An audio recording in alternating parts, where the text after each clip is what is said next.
যদি কোনো মানুষ কোনো টেনশনে পড়ে, কোনো বিপদে পড়ে, তার যদি কোনো ধরনের ফ্রাস্ট্রেশন কাজ করে, তখন তিনি যদি পড়েন কেবল ইয়া হাইয়ু ইয়া কাইয়ুম বিরহমাতিকা আস্তাগীস, একেবারে মন থেকে বলেন, ভেতর থেকে অনুভূতি দিয়ে বলেন ইয়া হাইয়ু ইয়া কাইয়ুম বিরহমাতিকা আস্তাগীস, তাইলে আল্লাহ সুবহানাহু ওয়া তাআলা আপনার সকল বিপদ দূর করে দেবেন। বাইতুল্লাহে আমি নামাজ পড়ছিলাম, তো আমার পাশে একজন বৃদ্ধ মানুষ, তিনি সিজদায় লুটিয়ে পড়ে এভাবে বলছিলেন ইয়া হাইয়ু ইয়া কাইয়ুম বিরহমাতিকা নাস্তাগীস।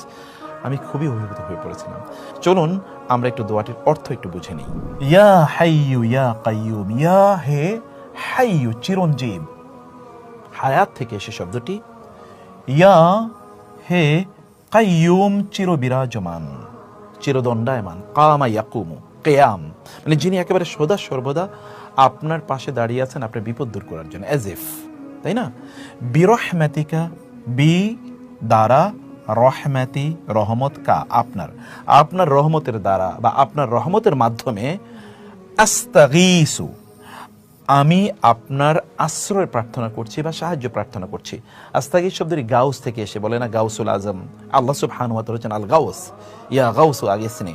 এবার পুরো দোয়াটি আবার পড়ুন, ইয়া হাইয়ু ইয়া কাইয়ুম বিরহমাতিকা আস্তাগীস, ইয়া হাইয়ু ইয়া কাইয়ুম বিরহমাতিকা আস্তাগীস, ইয়া হাইয়ু ইয়া কাইয়ুম বিরহমাতিকা আস্তাগীস।